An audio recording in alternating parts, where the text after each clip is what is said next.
Yes, c'est le J-1, le J-1 avant la fin du défi de 90 jours, 90 jours pour mes amis suisses, 90 jours pour mes amis belges.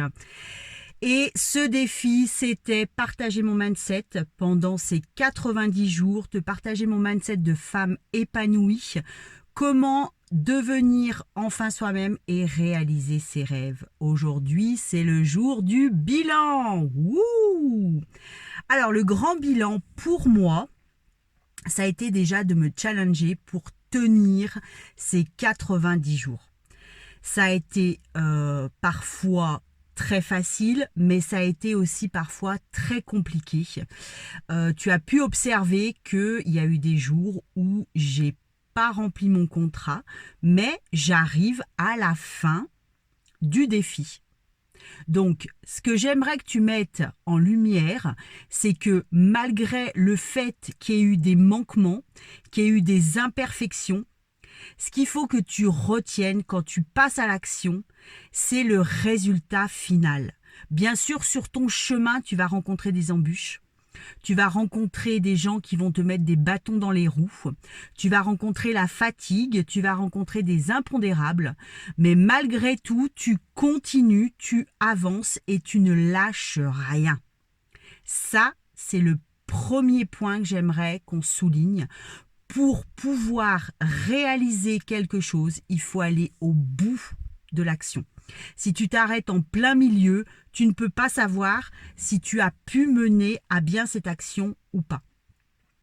Que tu réussisses ou pas, c'est pas très important en soi, bien que quand tu fais quelque chose, c'est pour le réussir. Mais si tu ne le réussis pas de la première fois, tu auras pu mettre en place tout un système d'analyse des erreurs que tu as rencontrées. Tu auras pu progresser et c'est ce qui s'est passé dans ce challenge pour moi. Parce que de persévérer jour après jour, après jour, après jour, après jour, te trouver du contenu, te trouver du temps pour faire ce challenge, te trouver des espaces où je n'ai pas les enfants, le mari, le chien qui aboie parce qu'il y a un oiseau qui passe, ça a été parfois pour moi un défi. Et je l'ai relevé. On m'a posé la question un jour dans un commentaire, mais est-ce que c'est la mode de faire des vidéos dans sa voiture? Je comprends pas. Alors moi, ma réponse, elle est simple. C'est un endroit qui est confiné, qui est intime. Et en plus, je t'ai déjà partagé mon mindset quand je suis en voiture.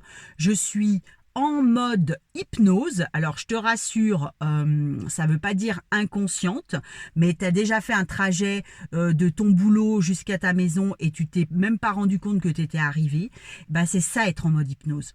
Mais moi, quand je te dis que je suis en mode hypnose, ça veut dire quoi? Ça veut dire que c'est un endroit de réflexion, c'est un endroit où ce que je dois mettre en place m'arrive de manière consciente.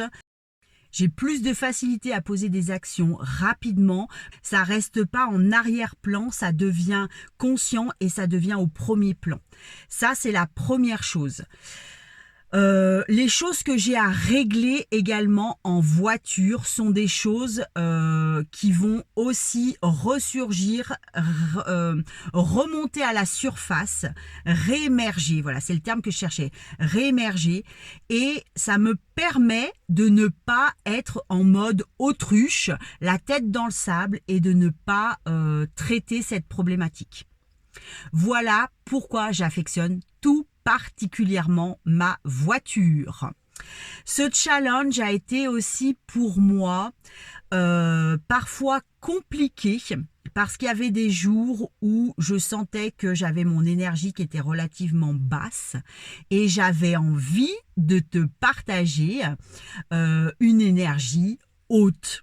Voilà, je suis quelqu'un d'explosif, je suis quelqu'un de dynamique, je suis quelqu'un de joyeux et j'avais pas envie de te montrer cette facette de moi parce que j'étais là aussi pour te permettre de pouvoir exprimer la meilleure version de toi-même, et j'ai estimé que en te partageant une énergie haute, j'allais pouvoir te tirer vers le haut.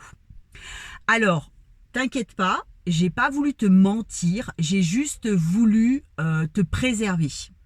Ça a été aussi parfois chez moi compliqué entre te montrer certaines choses et ne te pas les montrer.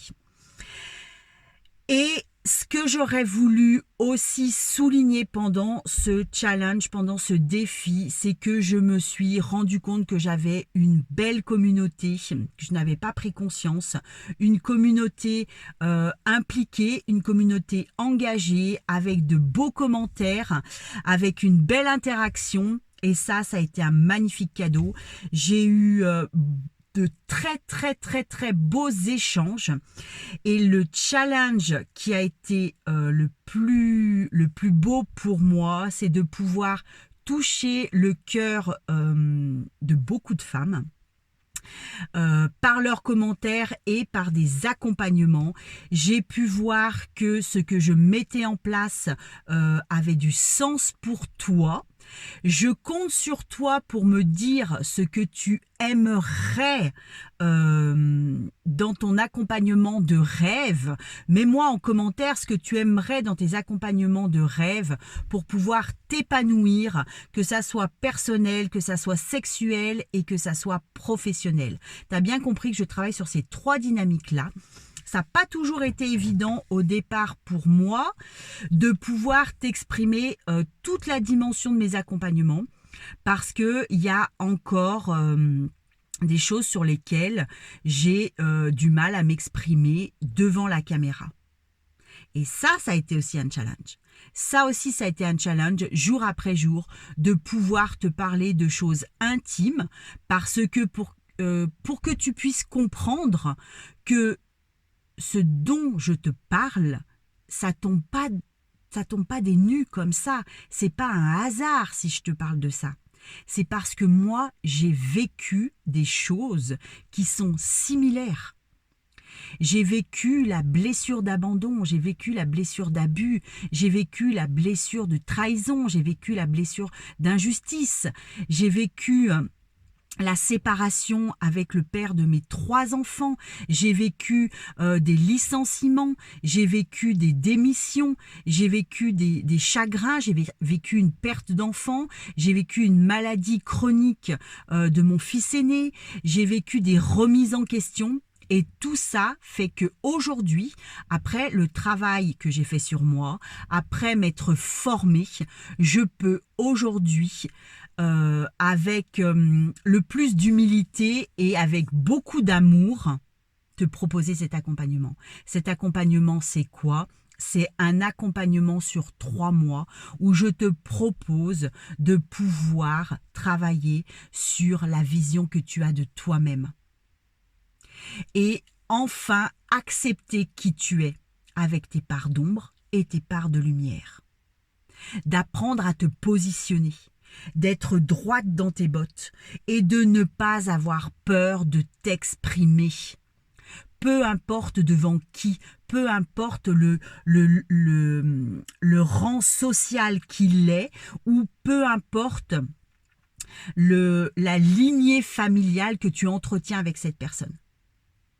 Et c'est là où j'ai envie de t'amener, que tu puisses dire oui, que tu puisses dire non, sans avoir peur, sans culpabiliser. C'est exactement là où je veux t'amener.